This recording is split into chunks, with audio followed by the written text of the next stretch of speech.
Et après, il y a la partie sourcing des gens.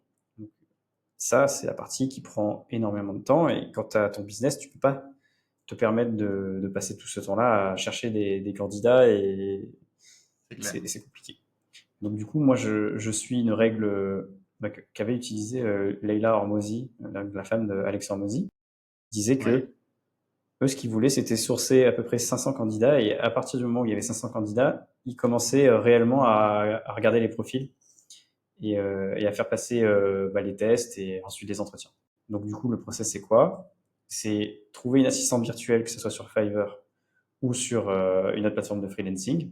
Donc ça peut être international ou français, suivant les besoins. Donc l'assistante virtuelle, elle va prendre en fait toutes les données et les datas que tu as fait en amont et tu vas lui dire exactement quel type de profil tu veux et c'est à elle de se débrouiller.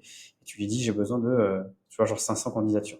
Une fois qu'il y a les 500 candidatures, tu rentres dans ton tunnel. C'est à peu près le même tunnel comme pour un tunnel de vente quand tu vends du business. Hmm. Ce tunnel-là, il y a plusieurs étapes. Il y a des questionnaires, il y a des tests. Et ensuite, les derniers en fait qui ont passé ce cap-là, par exemple sur les 500, tu vas en retenir par exemple que 10. Quand on a retenu que 10, là, tu peux te dire, OK, je fais les derniers entretiens. Je fais les entretiens moi-même et là, je regarde si humainement ça fit. Tu sais déjà que techniquement, opérationnellement, les gens sont déjà bons pour ce que tu veux déléguer. Et voilà. Et donc, le but, c'est de faire ça.